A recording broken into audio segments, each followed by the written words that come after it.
O cineasta Paula Ribeiro, diretor de O Jardim das Folhas Sagradas, não pôde estar presente hoje à exibição, mas a gente conseguiu uma brecha na agenda dele para conversar e não deixar o público desassistido desse diálogo que é tão importante. Obrigada, Paula. Obrigada, Karine. Querido, nós queríamos saber muito como é essa relação de fazer cinema baiano e conseguir ir para o mercado, porque a gente sabe da dificuldade da distribuição. Tivemos uma conversa essa semana com o Henrique Dantas, e ele nos trouxe um dado de que essa saga do Crepúsculo ocupa metade das salas de cinema nacional, apenas um filme. Como foi isso? Porque eu sei que foi uma militância árdua para vocês. Olha, na verdade, assim, eu quando fiz esse filme, Jardim das Folhas Sagradas, para fazer ele nesse modelo clássico de um filme de longa-metragem, 35mm, filmei em cinema. Então todo o objetivo dele, na verdade, estava pensado nesse desafio que era exatamente ocupar a sala. Essas salas não estão aí para exibir nossos filmes. Elas estão aí para fazendo parte de um mercado mundial de filmes que são produzidos em Hollywood e que ocupam esse mercado. E aí tem uma brecha para o cinema europeu, de vez em quando passa um, geralmente nas salas de arte. O cinema brasileiro tem uma lei que obriga a passar alguma coisa, então eles têm que compensar a ocupação dessa sala com alguma reserva de mercado para o cinema brasileiro, mas não é simples. E não é simples por muitos motivos que a gente não vai dar conta de todos eles agora. Mas eu quero dizer assim, eu fiz um filme que eu sabia que era um filme especialíssimo no sentido da sua temática, da sua abordagem. Um filme que eu não trabalhei com atores muito conhecidos. Na Bahia alguns são conhecidos, como a minha querida Edil Linhares, como o Arildo Deda, como o queridíssimo também o Wilson Mello. Mas assim, e o pessoal do bando do Teatro Olodum, o Braz e tal. Mas assim, o ator principal, por exemplo, o Godi, é um ator que é mais hoje conhecido como professor, intelectual, escritor, do que como ator. Embora ele tenha me fascinado na minha juventude, quando fazia o grupo Palmares em Aron. Então, o fato de não ter atores globais, por exemplo, isso já corta uma parte das possibilidades de um filme no mercado. E eu trabalhei o tempo inteiro assim, eu não pensei em festival, eu pensei em entrar na sala de cinema, de viver esse desafio, de enfrentar esse desafio, com as avaliações e as críticas que eu tinha da pouca comunicação que os cineastas fazem, também por falta de dinheiro, mas também por um conceito de pouca divulgação, porque já sabe que não vai ocupar o mercado. E a militância, como você fala, eu fiz muito aí. Eu sozinho distribuí mais de 350 mil postais durante os 10 anos que eu produzi o filme. Então, em cada lugar que eu chegava, eu divulgava, eu fiz cartaz, eu colei cartaz, eu busquei parceiros, tanto nas áreas de comunicação, as televisões, as rádios, os jornais. Eu botei os meios de comunicação, eu não trabalhava no RDEV ainda, mas o RDEV aparece dentro do filme. Eu filmei dentro do RDEV, eu filmei dentro da TV Bahia. Eu fiz parceria com o Jornal à Tarde. E esses órgãos todos, eles, na hora do filme ser lançado, eles cumpriram uma parceria que não estava num acordo isso, mas eles entenderam que era um filme que, apesar de ter muitas peculiaridades, era um filme que buscava desesperadamente se comunicar. Ou seja, eu não fiz assim, não fiz concessões para fazer o Jardim das Folhas Sagradas, mas eu queria muito que fosse um filme que comunicasse. E aí é outra parcela, que comunicasse prioritariamente ao povo negro, que comunicasse prioritariamente ao povo que é do candomblé, que é dos movimentos negros e que tem necessidade de visibilidade e que me ajudaram a construir o filme. Eles me ajudaram também a divulgar o filme nas redes sociais e a gente atuou de muitas formas para poder ser lançado assim em 9 capitais. Salvador foi lançado em 9 cinemas de vez. Então foi um lançamento, aqui foi um lançamento grande, bacana, com muita divulgação, com outdoor, com tudo. Nos outros lugares do país eu não tinha verba, não tinha possibilidade de fazer divulgação. Então nos outros lugares o filme entrou cru, entrou na luta mesmo de poder estar presente na sala. Mas em Salvador foi bacana, foi muito bacana. A gente ficou 26 semanas em cartaz no circuito de sala de arte, mas a gente conseguiu manter 3 semanas. Começamos com 9, em 2 semanas estávamos em 6. Então, assim, foi importante. O filme marcou uma presença e eu fiquei muito satisfeito com isso. Paulo, eu queria saber sobre esse papel social. A gente percebe que o seu filme, especificamente, ele cumpre um papel de trabalhar um tema, de trabalhar um reconhecimento também da cultura negra. Você acha que o cinema é importante, que o cinema tenha essa missão? Olha, eu acho que o cinema precisa ter um foco na sua realização, né? Peter Greenaway falava assim, cada invenção que você faz no cinema é uma fileira de público que você perde. Mas o cineasta é obrigado a inventar. E eu tentei jogar com essas duas coisas. Eu tentei inventar coisas, narrativas. Eu tive um desafio muito grande de como cineasta, de contar uma história de 12, 14 anos. Uma história longa que eu conto em 1h30. E isso é difícil para um cinema que tem pouca maturidade, como é o cinema, eu diria brasileiro, nem o cinema baiano só. Então essa foi a minha ousadia linguística, contar essa história, inventar, viajar por aí. Outra foi traduzir em símbolos, muitos deles, um assunto que eu conheço muito pouco. Estudei durante esses 10 anos, vivenciei muitas coisas nesses 10 anos, mas a sua pergunta, eu diria assim, eu queria fazer um filme com os negros da Bahia. Eu sabia pelos meus amigos negros, o próprio Godinho, Jorge Papapá, as pessoas com quem eu convivia, que o povo negro da Bahia tem muito a ensinar ao Brasil nesse momento. Na área de educação, por exemplo, o raciocínio de uma educação na cultura negra diz que precisa pelo menos um bairro para educar uma criança. Pô, é isso que eu acredito. Então, eu fui fazendo um filme com coisas que eu acreditava. A população negra acredita muito no afeto nas relações. Pega nas pessoas, fala, convive, bota as pessoas juntas, convive na rua, vive na rua. Então, essas informações, essa forma de solidariedade, a forma do respeito em relação à sua religião e às outras religiões, a forma da convivência comunitária que vem dos terreiros, mas que vem dos bairros populares.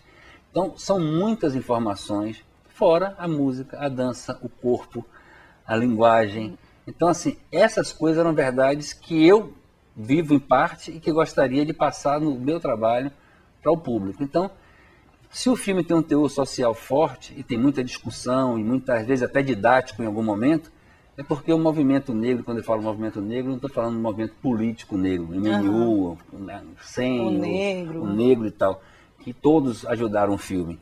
Eu falo assim, o movimento cultural negro, o movimento negro de uma forma geral, da música à ciência, passando pela militância política, religiosa e tal. Eles queriam esse filme, hoje eu tenho certeza disso. Eles discutem o tempo inteiro essas questões, como que a sua cultura, como que a sua religião, como que o seu modo de viver sobrevive com o massacre da mídia comercial, sobrevive com a invisibilidade que a mídia dá à vida do negro no Brasil e na Bahia. Então, assim, era necessário que essas questões, essas discussões viessem à tela.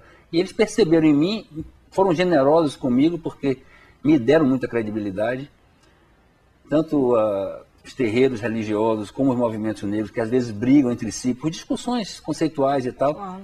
Eles fizeram aquela caminhada, por exemplo, do Curuzu, com mais de 2.000 pessoas caminhando. Eu só fiz porque eu fiz com o apoio deles, quer dizer, o filme foi construído com os movimentos negros.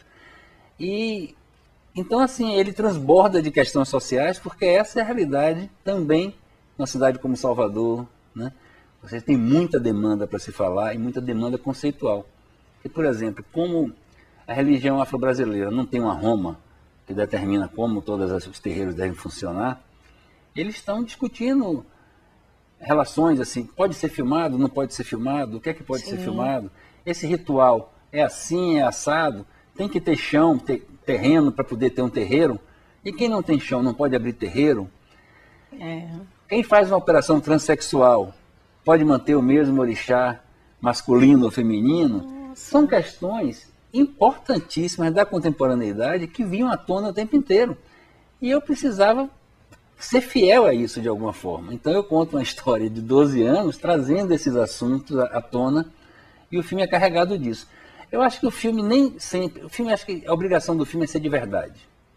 Acho que todo filme tem a obrigação de ser de verdade. Quando o filme passa um ar falso, um ar que você não acredita naquilo que você está vendo, esse filme foi desperdício. Eu acho que a pessoa não teve prazer em fazer, o dinheiro foi desperdiçado, o filme não se realiza. Quando um filme tem verdade, ele pode ser uma verdade puramente artística. Ele pode falar de uma pessoa, como pode falar de uma comunidade. O filme não tem essas obrigações. O artista não está totalmente, não tem as mesmas obrigações que o cidadão tem. Então, às vezes, os limites da arte são limites que são mais extensos, porque a arte transita em ambientes mais imateriais, o que é arte, o que não é arte. Embora eu fique batendo essa tecla, que eu acho que cinema não é arte só em raríssimas vezes. Eu acho que cinema é comunicação, feito por muitos artistas, muitas pessoas sensíveis. É uma das melhores coisas a se fazer no mundo. Toda hora cito o meu amigo Sérgio Machado, que diz: transar é a segunda melhor coisa do mundo. Se referindo a que a melhor de todas cinema, é filmar.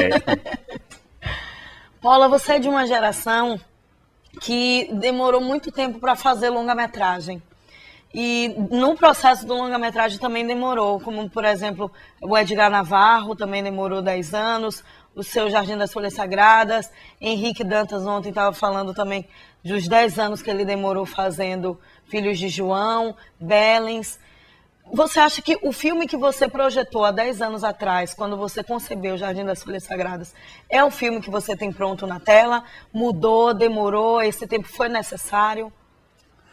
Olha, os 6 primeiros anos foi projetando o filme, conseguindo recursos para realizar, então aí teve muitas mudanças realmente, porque eu ia aprendendo as coisas, um dia uma estrela falou: meu filho, quanto mais você sabe, mais você aprende, mais ignorante você fica.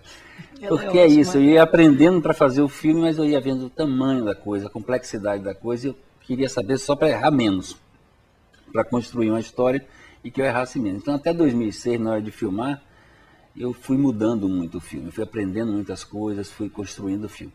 Depois que eu filmei, não tinha mais o mundo, eu tinha o filme, né? Então, eu acredito que depois de 2006, quando eu filmo, o filme só amadureceu, criou mais, ficou mais coeso, mas os assuntos eram aqueles mesmos. Quer dizer, eu imaginava, por exemplo, que o metrô ia ficar pronto antes do filme.